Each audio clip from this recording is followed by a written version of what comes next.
తనే మోసగత్తి 103. తర్వాత నంబర్ మీది.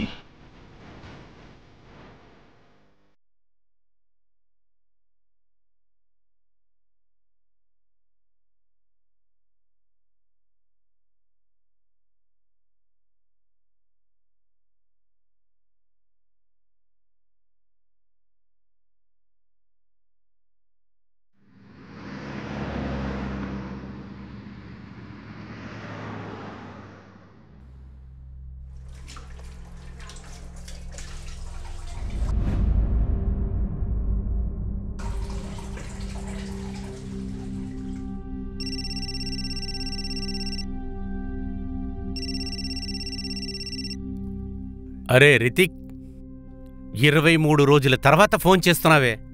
అది కాదు, వారానికి ఒక్క ఫోనున్నా చెయ్యొచ్చు కదా. సరే, నువ్వు ఎలా ఉన్నావు? బానే ఉన్నానన్నా. ఒక గుడ్ న్యూస్ ఉంది. ఇండియాకు వస్తున్నావా? అరే, నువ్వు వస్తున్నావా? ఏ ఫ్లైట్లో వస్తున్నావురా? నేను ఎయిర్పోర్ట్కి వస్తాను. కాదు నాన్నా, అని ప్రెగ్నెంట్. ఏంటది? అరే, ఇది చాలా సంతోషమైన విషయం.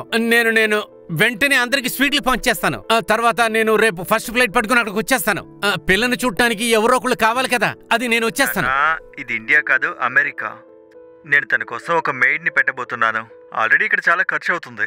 డెలివరీ అయిన తర్వాత ఒక వీడియో కాల్ చేస్తాను, ఓకే? సరే నాన్న, వీడియో కాలే పర్వాలేదు. బిడ్డ మొహాన్ని వీడియోలోనే చూసుకుంటానులే. రితిక్, ఇవాళ మీ అమ్మ ప్రాణాలతో ఉండుంటే చాలా సంతోషపడేదిరా. ఏ అమ్మ అంటున్నారు? మొదటిదా లేక రెండోదా?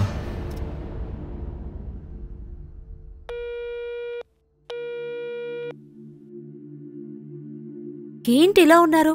మీ అబ్బాయి ఇలా చెప్పాడా? కానీ ఇదంతా తన కోసమేగా చేశావు. అప్పుడు నాకు 16 సంవత్సరాలు. మా నాన్న ప్రజెక్టాతో పెళ్లి చేసి పెట్టాడు. ప్రేమ అంటే నాకేం తెలీదు. రితిక్ పుట్టాడు, తర్వాత పల్లవి, దాని తర్వాత ప్రాజెక్ట్ అని నేను లవ్ చేయాలని అనుకున్నాను. సరే, నాకంతా తెలుసు.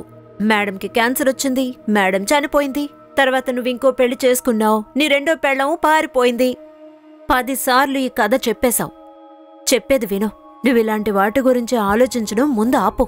నీ పోరంబోకు పిల్లలకి నువ్వు దూరంగా ఉండటమే మంచిది. ఎందుకు టైం వేస్ట్ చేస్తావు? ఇదిగో నీ చిన్న తమ్ముడు ఫోన్ చేస్తున్నాడు. ఇదిగో వీడే అందరికంటే పెద్ద మోసగాడు. చెప్పు అవినాష్. నరేష్ అన్నయ్య, ఎలా ఉన్నారు? నేను బాగున్నాను. పిల్లడు ఎలా ఉన్నాడు? బానే ఉన్నాడు. ఎగ్జామ్కి వెళ్ళాడు. ఇప్పుడు ఎందుకు ఫోన్ చేశానంటే, అదే మీ బీపీ మందులున్నాయి కదా. ఉంది. అలాగే కొలెస్ట్రాల్ మందులు అన్నీ ఉన్నాయి. సరే అన్నయ్య, అయితే అది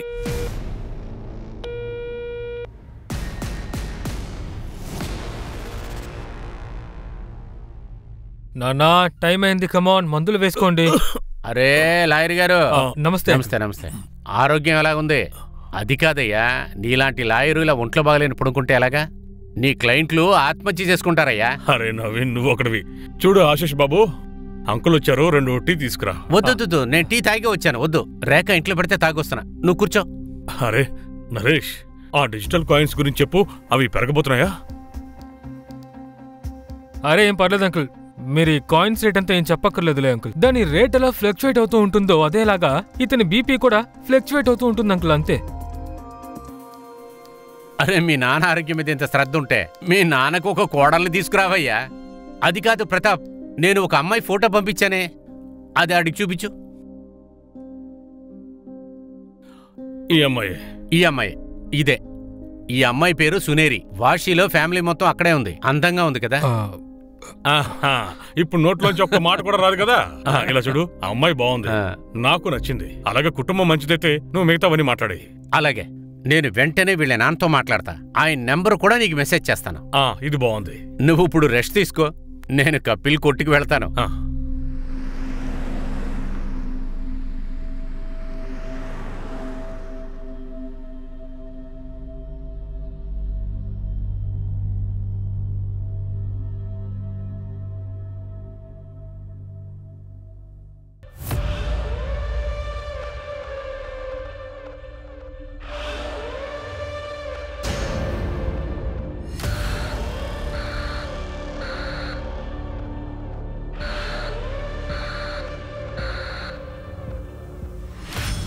ఏంటి కపిల్, మళ్ళీ పప్పు రేటు పెరిగిందా ఏంటి? అవునన్నా, ఈసారి ధరలు ఆకాశాన్నే మించిపోతున్నాయి.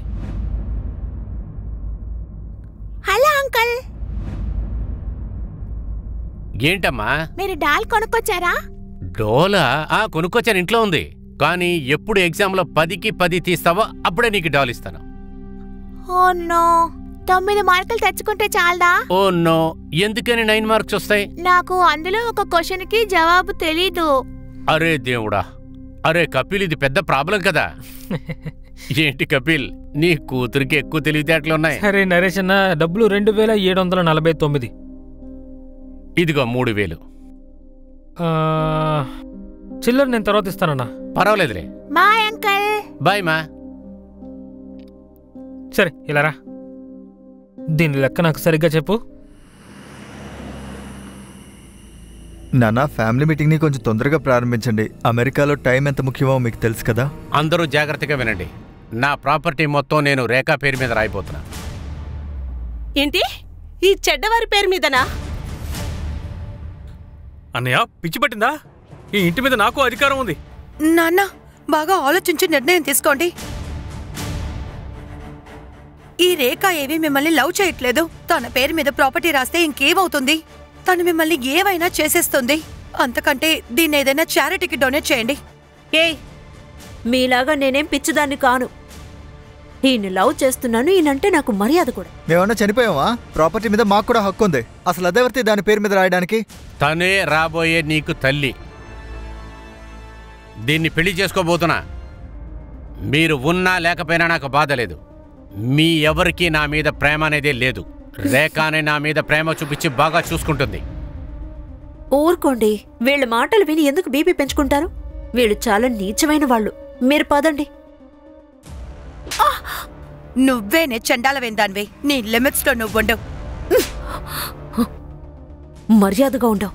నేను నీకు అమ్మగా రాబోతున్నాను. మీ అందరికీ నేను వదిన్ని. వెళ్ళవే. అందరూ ముందు ఇక్కడి నుంచి వెళ్ళండి. పోనీ వెళ్ళమంటున్నానా?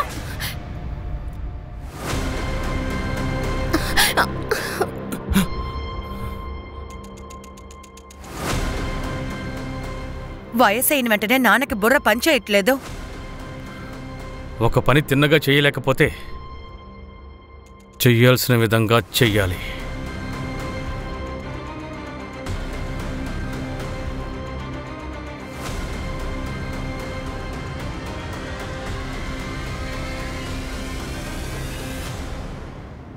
నాన్న, ఫ్యామిలీ మీటింగ్ని కొంచెం తొందరగా మొదలు పెట్టండి. అమెరికాలో టైం ఎంత ముఖ్యమో మీకు తెలుసు కదా. ప్లాన్ మొత్తం వేస్ట్ అయిపోయింది.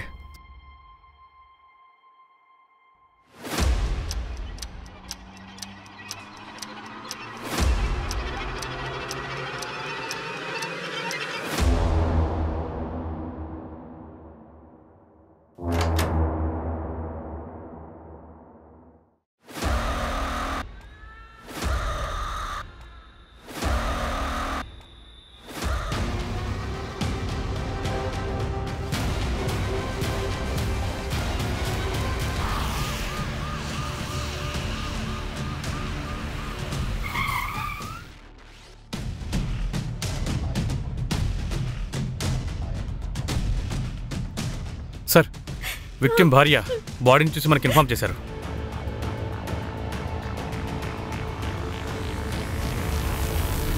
చూడు అవినాష్, పాతిని మా అమ్మోళ్ళ ఇంట్లో వదిలేనా? చూడు, నువ్వు మరీ అంత ప్యానిక్ అవ్వద్దు, లేదంటే పెద్ద సమస్య అవుతుంది. నేను చెప్పాను కదా ఏమీ కాదు అని. ఏంటి ఏమి కాదు? ఇవాళ కాకపోయినా రేపైనా వస్తారు కదా పోలీసులు. చూడు, ఒకవేళ పోలీసులు వస్తే మనం ఎలా ప్లాన్ చేశామో అలాగే చేయాలి. నువ్వు ఇలా టెన్షన్ పడ్డావంటే గందరగోళం అవుతుంది. సరే, ఆ రేఖని తనకు కూడా ఏదో ఒక ఏర్పాటు చేస్తాను. సరే చూడు, నాకు లేట్ అవుతుంది. పల్లవి కూడా వస్తూ ఉంటుంది. నేను బయలుదేరుతాను. నువ్వు జాగ్రత్త.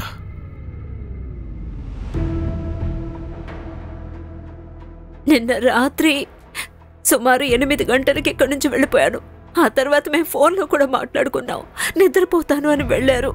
ఉదయం టిఫిన్ ఇవ్వడానికి వస్తే తలుపు తెరిచి ఉంది. లోపలికి వచ్చి చూస్తే ముట్టుకోద్దండి. సరే, ఇంట్లో ఏదైనా దొంగతనం జరిగిందా? నా భర్త చనిపోయారు. మీరు దొంగతనం గురించి మాట్లాడుతున్నారు. మాకు ఏం జరిగిందో తెలిసే తీరాలి. దీన్ని పెట్టి ఇన్వెస్టిగేషన్ చేస్తాము. అయితే అంత ఈవేళ పూర్తి చేస్తారా? మంజు, వెంటనే బాడీని పోస్ట్ మార్టంకి పంపించేసి. Okay sir. రియాకి ఒక తండ్రి లాంటి వారు. ఆయన తనకి ట్యూషన్ తీస్తారు. చాలా రోజులు తను అక్కడే చదివి పాపం పడుకుని పోయేది. రియా నిన్న ట్యూషన్కి వెళ్ళిందా? లేదు, నేనే తనని నిన్న అన్నయ్యకి చేంజ్ ఇవ్వాలని పంపించాను. నేనెందుకు ఇచ్చాను? ప్రశాంతంగా ఉండండి. రియా రాలేనప్పుడు తన్ని వెతకడానికి వాళ్ళ ఇంటికి వెళ్ళలేదా? నేను లేట్ నైట్ కోర్టులోనే ఉండిపోయాను. ఎప్పట్లోనే తను అక్కడే నిద్రపోయి ఉంటుందేమో అని అనుకున్నాను. నేను కనుక అక్కడికి వెళ్ళిట్టే నా కూతురిని కాపాడుకుంటేవాడిని. రియా వాళ్ళ అమ్మ ఎక్కడుంది? 3 ఏళ్ల క్రితం నన్ను రియాని తను వదిలేసి పారిపోయింది.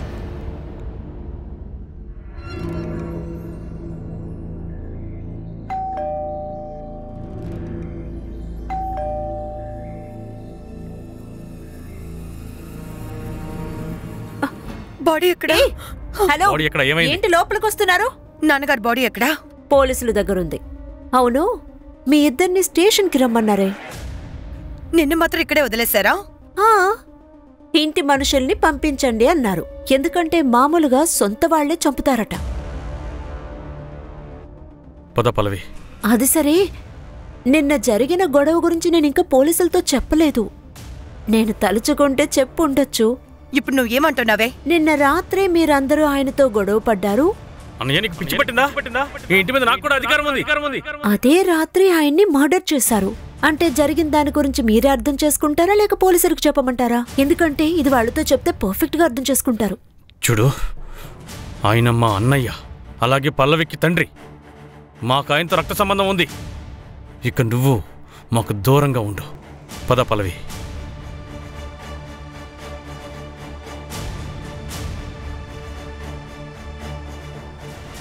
కొన్ని సమయాల్లో సొంత వాళ్లకంటే బయట వాళ్లే మనకి సొంతం అవుతారు. ఎవరు ఎవరికి సొంతం కాదు. డబ్బుంటేనే బంధుత్వం ఉంటుంది. డబ్బులున్నాయా పిల్లలు వస్తారు. డబ్బుందా బంధువులు కూడా చేరుతారు. డబ్బులు పోతే మొత్తం పోయినట్టే. నువ్వెందుకు బాధపడుతున్నావు?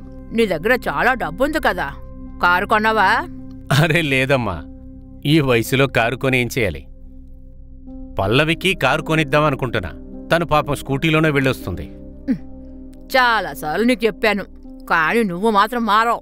అనవసరంగా పనికి మాలలో అందరికీ డబ్బులు ఖర్చు పెడతా ఉంటావు. కానీ నువ్వెప్పుడు చచ్చిపోతావో నీ శవాన్ని కాల్చడానికి ఒక్కడ కూడా పైసా బయట తీయడు. అప్పుడు నువ్వు వచ్చి దండయ్యే. నేను వేసుకుంటానురా. ఇదిగో వేసుకున్నాను. నువ్విచ్చిందే నీకు తిరిగిచ్చేమంటే ఇచ్చేస్తా. సిటీలో జరిగిన 2 హత్యల వల్ల ప్రజలు చాలా ఆందోళనకు గురవుతున్నారు. మళ్లీ జరిగిన ఈ డబల్ మర్డర్స్ వల్ల పోలీసులకి ఛాలెంజింగ్ గా ఉంది. ప్రజలందరూ సేఫ్ గా ఉండాలని పోలీసు వాళ్ళు కోరుకుంటున్నారు. చూడండి, బాడీని పోస్ట్ మార్టం పంపించాం. 24 అవర్స్ లో మీకు అప్పగిస్తాం. నాన్నగారు చాలా మంచివారు. ఆయన అసలు ఎందుకు హత్య చెయ్యాలి? ఎందుకు అబద్ధం చెప్తున్నావు పల్లవి? సార్, నేను మీకు చెప్తాను. మా అన్నయ్య నెంబర్ 1 మోసగాడు సార్. మా వదిన వెళ్ళిపోయిన తర్వాత ఆయన రితిక్ని అమెరికాకి పంపించేశాడు. సరే, ఆయన హ్యాపీగా ఎంజాయ్ చేద్దామని సార్. మీరు చూస్తూ ఉండండి. పిఎం రిపోర్ట్ వస్తుంది కదా, అందులో ఖచ్చితంగా ఎయిడ్స్ అని రిపోర్ట్ వస్తుంది. చిన్నన్నా, మీరేం మాట్లాడుతున్నారు? నేను చెప్పేది ఏమైనా అబద్ధమా? నిజమేంటో అదే చెప్తున్నాను. అలా అయితే ఇదంతా రేఖకు తెలుసా? తనకు తెలియకుండా ఎలా ఉంటుంది? తనొక ప్రాస్టిట్యూటే కదా. ఆవిడే కదా ఆయన వైఫ్గా ఉన్నారు. నాన్నకప్పుడు పిచ్చి పట్టింది. నిన్న రాత్రి ఎక్కడున్నారు? మా ఇంట్లోనే ఉన్నాం. నాన్నని కలవడానికి వెళ్ళాం. తర్వాత అందరూ ఇంటికి వచ్చేసాం. అందరూ మీట్ అవడానికి వెళ్లారు. అప్పుడు ముఖ్యమైన విషయం ఉండాలి. నిన్న నైట్ నాన్న మాతో ప్రాపర్టీస్ గురించి మాట్లాడదామన్నారు. విభజించి ఇచ్చారా? నా ప్రాపర్టీ మొత్తం నేను రేఖా పేరు మీద రాయిపోతా. అన్నయ్య, పిచ్చి పట్టిందా? అన్నయ్య, లేదు సార్, లేదు. క్యాషువల్గా మాట్లాడుకున్నాం అంతే, ఇంకేం లేదు.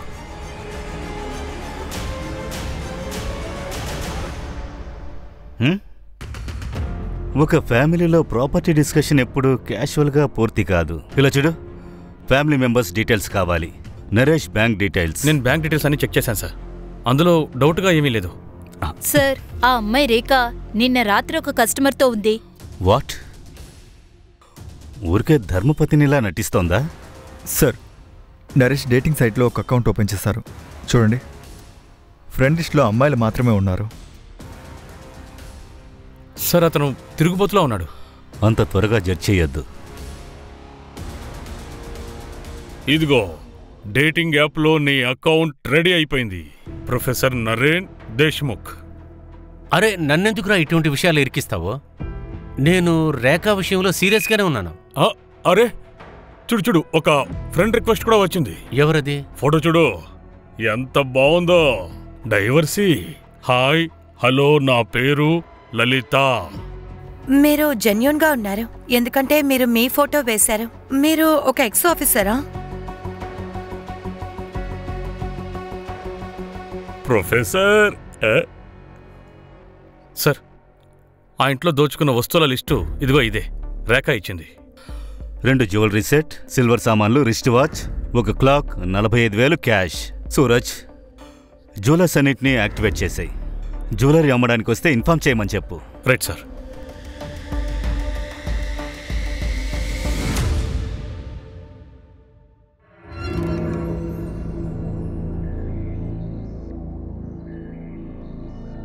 సార్, కపిల్ వైఫ్ నీతూ గురించి నేను ఇన్ఫర్మేషన్ తీసుకున్నాను. ఊరు రత్నగిరి. అది వాళ్ళ అమ్మ ఊరంట.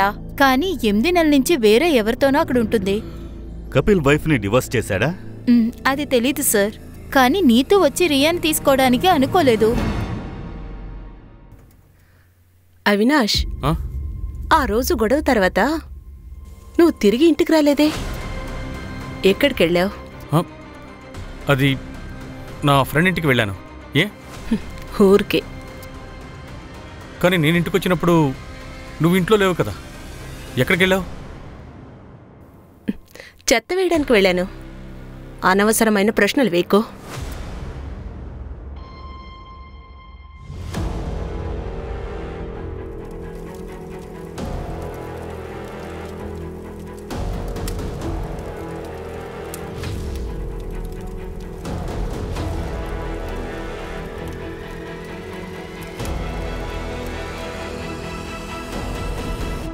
సార్, డౌట్ కాదు, కన్ఫర్మ్గా చెప్తున్నా, ఈ పని రేఖాయే చేసింది.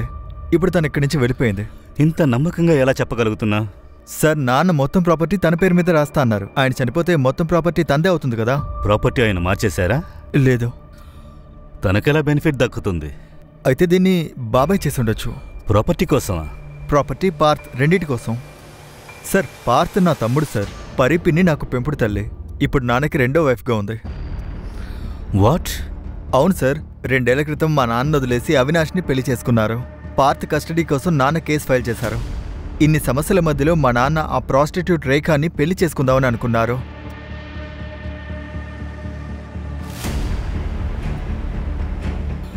నువ్వు ఇండియాకి ఎప్పుడొచ్చావు?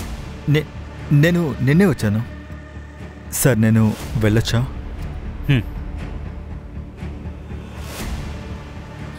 ఈ విషయాన్ని ఎందుకు అవినాష్ మనకు చెప్పలేదు?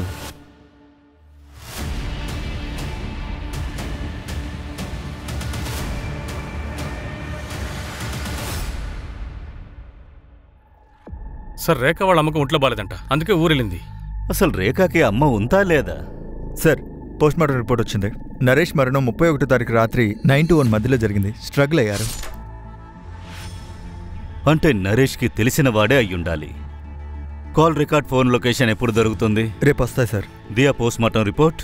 అంటే నరేష్కి ముందు రియాని చంపుండొచ్చు.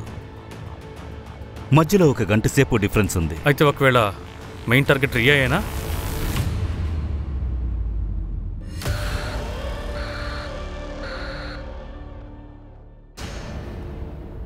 ఇందులో చెప్పడానికి ఏముంది?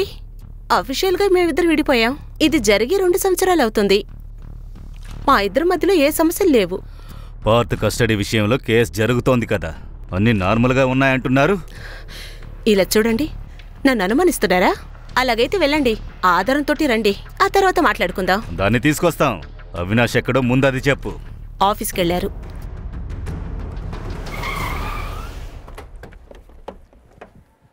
సార్, నరేష్ సిడిఆర్లో లలిత చవన్ అని ఒక పేరు దొరికింది. మాటిమాటికి ఆవిడతో మాట్లాడుతూ ఉన్నారు. సరే లలిత, మీ ఫ్యామిలీలో ఇంకెవరెవరున్నారు? నేను, మా మమ్మీ. ఇంకా మీకు? సేమ్, నేను, మా మమ్మీ.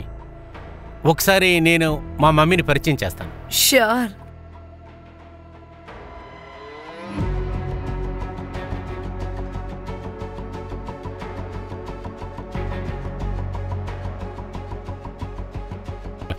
ఇలా చూడు లలిత, నన్ను తప్పుగా అనుకోక.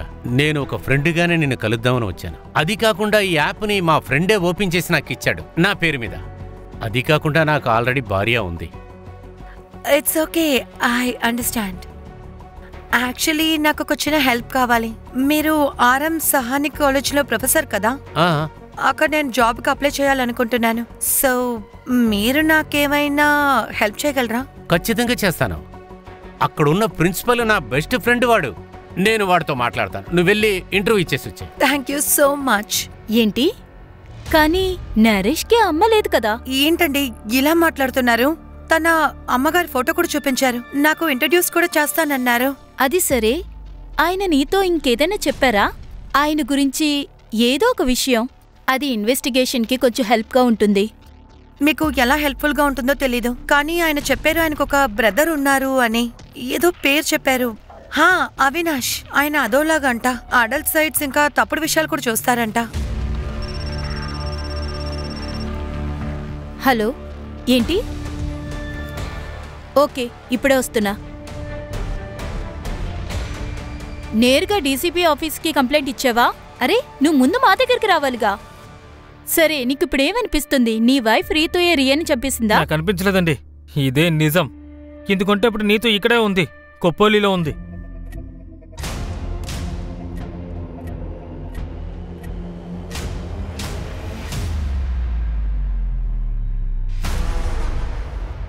సరే, ఈ విషయం నాకు ముందే ఎందుకు చెప్పలేదు? నా కూతురి డెడ్ బాడీ నా చేతి మీద ఉంది మేడం. ఏమీ ఆలోచించలేకపోయాను. ఎప్పుడు గుర్తొస్తుందో అప్పుడే పోలీస్ స్టేషన్కి రావాలి కదా. తిన్నగా డీసీపీ ఆఫీస్కి వెళ్ళావు. పేదవాళ్ళ మాటని ఎవరు వింటారు మేడం? నేను నా కళ్ళారా చూస్తున్నాను కదా. నరేష్ అనే మర్డర్ వెనకాలే మీరు తిరుగుతూ ఉన్నారు. అంటే నరేష్ అనే వల్లే ఈ విషయాలన్నీ జరిగాయని మీరు ఆల్రెడీ నిర్ణయం చేసుకున్నారు కదా. ఇందులో మా కూతురు ప్రాణాలు కూడా పోయాయి. అన్ని తలకిందులుగా జరుగుతున్నాయి మేడం. రియా నీతోని చంపేసింది, అందులో నరేష్ అని చనిపోయారు. అరే విను, ఒక నెంబర్ ట్రాక్ చేయి. ఇది అర్జెంట్. పేరు నీతు శర్మ. నెంబర్ పంపిస్తాను.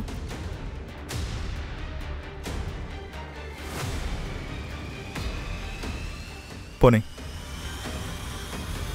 సార్, నరేష్ది 2 సంవత్సరాల సీడీఆర్ చూశాను. ఒక విషయం తెలిసింది. ఒక నైబర్ ఉన్నారు, ప్రశాంత్ వర్మ. మాటిమాటికే మాట్లాడుకుంటారు. అంతేకాదు సీడీఆర్లో ఇంకో విషయం తెలిసిందే. 1 సంవత్సరం క్రితమే నరేష్కి వీళ్ళు తెలుసు. అంతకుముందు నరేష్కి అసలు వీళ్ళెవరూ తెలియదు. కానీ సంవత్సరంలోపు హఠాత్తుగా నరేష్ జీవితంలో ఏం జరిగింది? ఎలా ఆయన అట్లాడే పిల్లాడయ్యాడు? ఎనీవే, నరేష్ వాళ్ళ అమ్మ గురించి ఏం తెలియలేదు సార్. ఫ్యామిలీలో అడిగితే 20 సంవత్సరాల ముందే చనిపోయారని చెప్తున్నారు. అయితే తినే మా అమ్మని లలితకి ఏ ఫోటో చూపించాడు?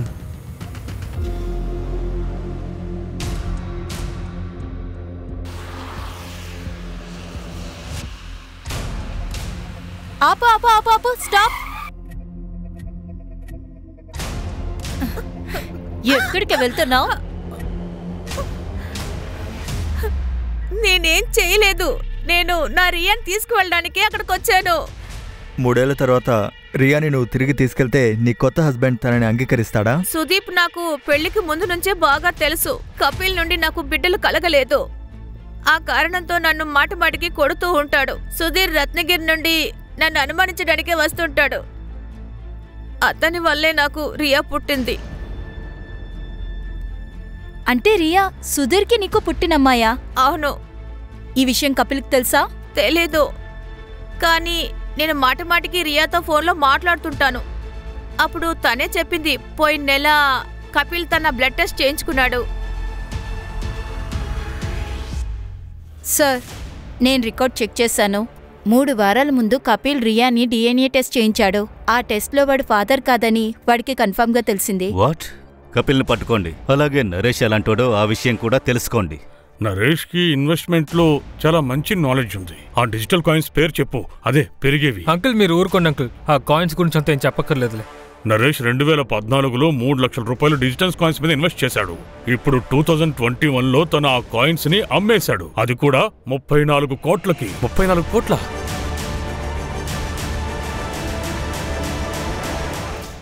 ఆ 34 కోట్లు ఎక్కడున్నాయి?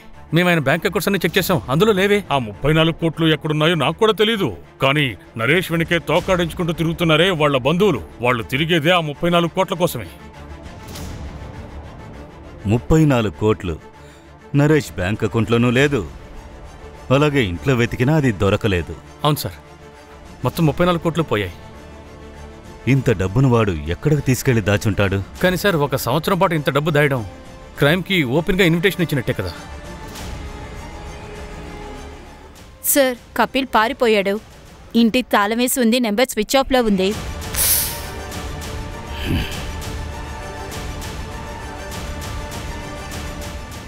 సార్, లలిత చెప్పింది కరెక్ట్. నరేష్ యొక్క ఆన్లైన్ డ్రైవ్లో ఈ ఫోటో దొరికింది. ఆవిడెవరో కనిపెట్టండి. Yes sir.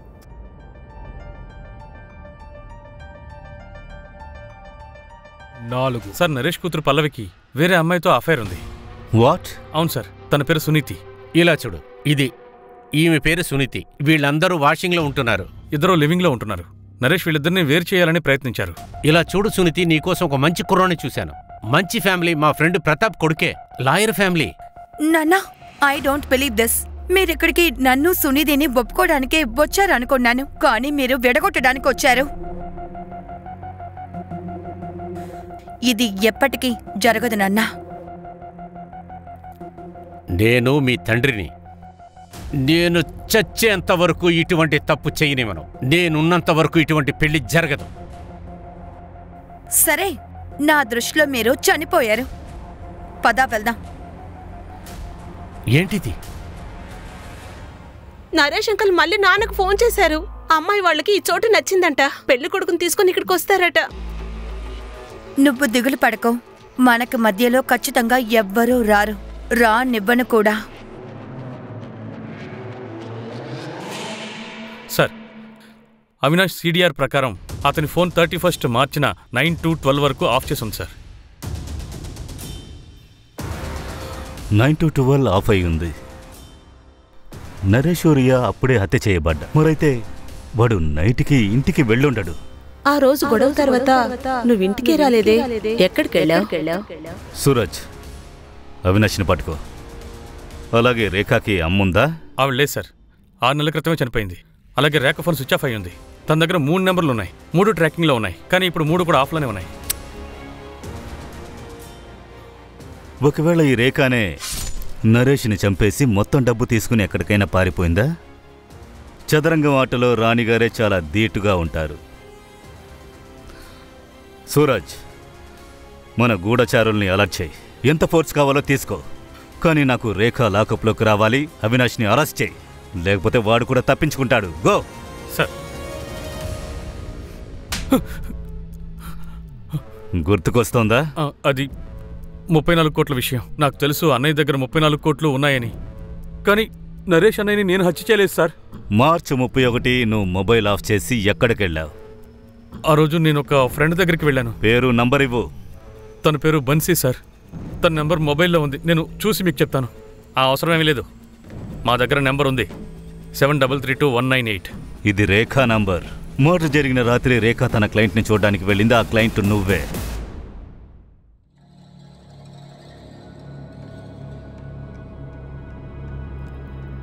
ఏంటి రేఖ, నువ్వు కుంభస్థలాన్నే కొట్టేశావు, అయినా సరే ఈ వృత్తి చేస్తున్నావా? రాజా, నువ్వు నా కస్టమర్. అది కాక నేను ఇంకా కోటీశ్వరాలు నవ్వలేదు. అయిన తర్వాత మిగిలిందంతా చూద్దాం. ఇప్పుడు రా, టైం వేస్ట్ చేయకుండా ఏం చేయాలో చేసుకో. రేఖ, నువ్వు ఆ రోజు కలిసున్నారు. క్రైమ్ జరిగిన రాత్రి ఇద్దరు కలిసున్నారు. ఎందుకు ఈ విషయాన్ని దాచావు? సరే, ఈ విషయం మీకు చెప్పకుండా దాచాను, ఒప్పుకుంటాను. కానీ ఇప్పుడు విషయం మీకు తెలిసిపోయింది కదా. అవును, నేను మంచి హస్బెండ్ని కాదు, మోసగాడైన తమ్ముణ్ణి. కానీ వీటిని బట్టి నేనే అన్నయ్యని హత్య చేశానని మీరు నమ్ముతున్నారా? క్రైమ్ జరిగిన రాత్రి 1 గంట ముందే హోటల్ నుంచి బయలుదేరావు. ఎక్కడికెళ్ళావు? సార్, ఒక నిమిషం. సార్, లలిత చెప్పినట్టుగా అవినాష్ సర్చ్ హిస్టరీ చూశాను. అవినాష్ చెత్త వీడియోస్ అని ఎక్కువ చూస్తూ ఉంటాడు. నాకేం దొరకలేదు. నేనేదో ర్యాండమ్గా చూస్తున్నప్పుడు నాకు ఈ వీడియో దొరికింది సార్. అసలు వీళ్ళంతా ఎవరు? వీళ్ళను కనిపెట్టగలమా? వీలవుతుంది, కానీ కొంచెం టైం పడుతుంది. సార్, మీకు ఇంకోటి చూపించాలి. ఇది చూడండి. ఆ వీడియో తర్వాత నేను ఇంకొంచెం సెర్చ్ చేశాను. అప్పుడు నాకు ఈ సైట్ దొరికింది. నరేష్ చనిపోయిన తర్వాతే ఇది చేశారు. తర్వాత ఈ 2 వీడియోలు అప్లోడ్ చేశారు. ఇటు చూడండి. నా పేరు కపిల్ గుప్తా. నేను కొపోలి మహారాష్ట్రలో ఉంటున్నాను. నేను మీకు ఒక ముఖ్యమైన విషయం చెప్పాలి. సార్, అప్లోడర్ యొక్క ఐపీ అడ్రస్ దొరికింది. ఇదిగో చూడండి. ఇది ఈరోజు పొద్దున్న అప్లోడ్ అయింది. మోసగత్తుల్ని వెతుకుతున్నాం. ఒకవేళ మిమ్మల్ని ఎవరైనా మోసం చేశారంటే మీ ప్రొఫైల్ని మాకు పంపండి. వాళ్ళకి తగిన శిక్షని మేము నిర్ణయిస్తాము. వీడు ఓపెన్గా ఛాలెంజ్ చేస్తున్నాడు. లేదు సార్, అందరి వల్ల అలా చేయడం అనేది కుదరదు. ఐపీ అడ్రస్ ఏంటి? షాక్ అవుతారు సార్. చూడండి. ఈ మాస్క్ మీ ఇంట్లో నుంచి తీసాం. డార్క్ వే ఐపీ అడ్రస్. సార్, మేమందరం ఫేక్ మర్డర్ సీన్ షూట్ చేశాం వైరల్ అవ్వడం కోసం. అంతేగాని మేము నరేష్ని చంపలేదు. అంటే మీ ఫాదర్ని నువ్వు పేరు పెట్టి పిలుస్తావా? నాకు తండ్రి లేరు, అమ్మ మాత్రమే ఉన్నారు. ఈ అమ్మాయిని ఏం చేశారు? ఈవిడెవరో మాకు తెలీదు. ఈ పిల్లలు నరేష్ని చంపుంటారా? నాకు నమ్మకం లేదు. మరైతే ఈ కిల్లర్ ఎవరి కోసం వచ్చాడు? వీళ్ళ పని చేయలేరు. సార్, ఆ వయసైన ఆవిడి ట్రేస్ చేశాం. ఆవిడ లొకేషన్ దొరికింది. గుడ్. కపిల్ లొకేషన్ దొరికిందా? లేదు సార్, వాడే దొరకట్లేదు. సరే, ఆ లేడీని చూసొద్దాం. Okay sir. ఆ వయసైన ఆవిడ్ని ఓల్డ్ హైవే పూణే దగ్గర చూశారంట.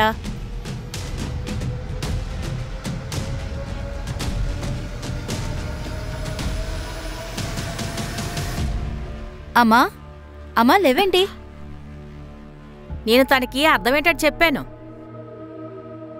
కానీ తను నా మాట వినలేదు. తను ఎప్పుడు అబద్ధం చెప్పడం మొదలుపెట్టాడో అప్పుడే నాకు తెలిసిపోయింది ఖచ్చితంగా ఏదో జరుగుతుంది అని. ఆయన ఏం అబద్ధం చెప్పారు? అమ్మా, ఇలా చూడండి, మీకోసం చీరలు కొనుక్కొచ్చాను. బాగున్నాయా? ఎంతకాలం అమ్మా ఇలా రోడ్డు మీదే ఉంటావు? రామ్మా, ఇంటికి వెళ్దాం. వద్దు నాన్న, మా ఇంటి మహాభారతం మొత్తం చూసేశాను. కొడుకు కోళ్ళు రోడ్డు మీద వదిలేశారు. అక్కడికొచ్చినా అదే మహాభారతం కదా. నేను తట్టుకోలేను బాబు. నా ఇంట్లో మహాభారతం జరగడానికి ఎవరన్నా ఇంట్లో ఉంటేనే కదమ్మా. ఎందుకు? డబ్బులున్నాయన్నా సరే ఎవరూ రాలేదా? 34 కోట్లు ఉన్నాయని అబద్ధం చెప్తే అందరూ వస్తారనుకున్నాను. అందరూ తిరిగి వచ్చేస్తారు, సంతోషంగా ఉండొచ్చు అనుకున్నా. ఏమీ ప్రయోజనం లేదు. ఎవరికీ నా మీద ప్రేమ లేదు.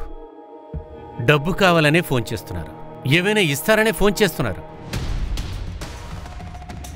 మరి ఆ క్రిప్టో 34 కోట్లన్నీ అబద్ధాలా? అయితే ఏంటి? అరే, 34 కోట్లుంటే రాజాలాగా బ్రతకచ్చు కదా. సరే, ఇంకో ఇన్ఫర్మేషన్ అడిగానే, దాని అప్డేట్ ఏంటి? లలిత లొకేషన్ డీటెయిల్స్ అన్ని చెక్ చేస్తున్నారు. తన లాస్ట్ లొకేషన్ దొరికిందంటే తర్వాత రెండో వ్యక్తిని మనం ఈజీగా కనిపెడదాం. సార్, ఇంకొక విషయం, కపిల్ ఆన్లైన్లో ఒక వీడియోని అప్లోడ్ చేశాడు. పోలీసులు వాడి మీద తప్పుడు కేసు పెట్టారని ఆ వీడియోలో ఓపెన్ గా చెప్పాడు. మరైతే ఎందుకు తప్పించుకోవాలి?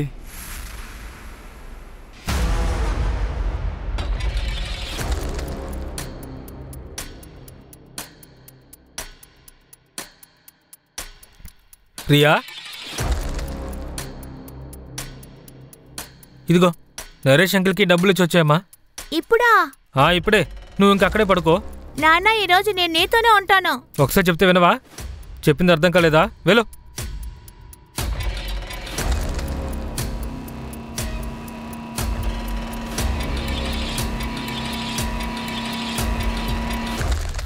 ఉంటుందా సార్? కొన్ని విషయాలు తెలిసాయి సార్. ఇదిగో చూడండి, ఇదే ఆ లిస్ట్ సార్. ఇందులో హైలైటెడ్ పేర్లు చూడండి.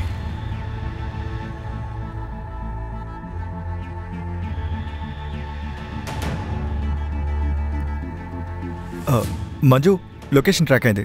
నేను నీకు డీటెయిల్స్ పంపించాను.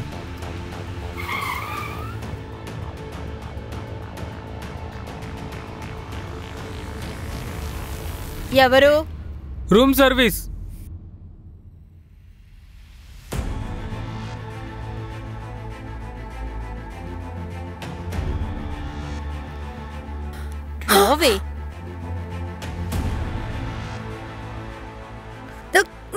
రావే. సార్, వద్దు సార్, నేనే వస్తాను సార్. సార్ నేను ఒక యాక్టర్ని. తెలుగు సీరియల్స్ లో చిన్న చిన్న రోల్స్ లో యాక్ట్ చేస్తాను. ఒక రోల్ ప్లే చేయాలని తనే చెప్పింది. ముందు నేను వద్దనే చెప్పాను, ప్రామిస్. కానీ అద్దె కట్టాలి, ఖర్చులు, వీటి కోసం ఓకే చెప్పాను.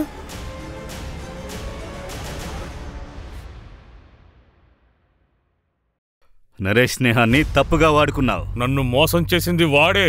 డిజిటల్ కాయిన్స్ లో ఇన్వెస్ట్ చేసి వాడు 34 కోట్లు సంపాదించాడు. కానీ నాకు లాస్ అయ్యే కాయిన్లు చెప్పాడు. ఎందుకంటే వాడి కసూయ నేనెక్కడ కోటీశ్వరుని అయిపోతానోనని. అరే, నాకు అవసరం వచ్చి వాడిని డబ్బులు అడిగితే నా మొహం మీదే కుదరదని చెప్పేశాడు.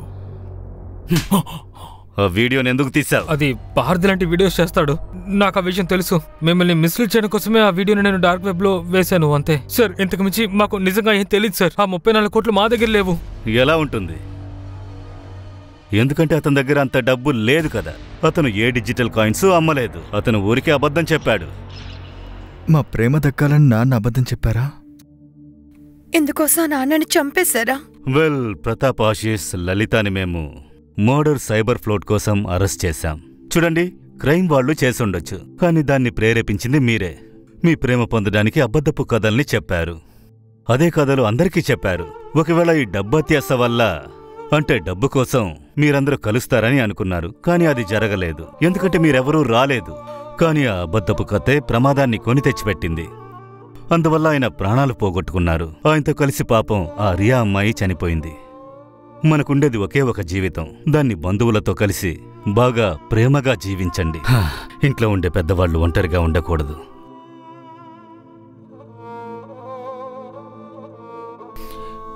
నేను నీకోసం స్పెషల్గా బెండకాయ వేపుడు చేశాను. మీరు బెండకాయ కూర వండడంలో డాక్టరేట్ తీసుకుంటారు. అలాగా? నువ్వు ఎక్కువగానే మాట్లాడుతున్నావు.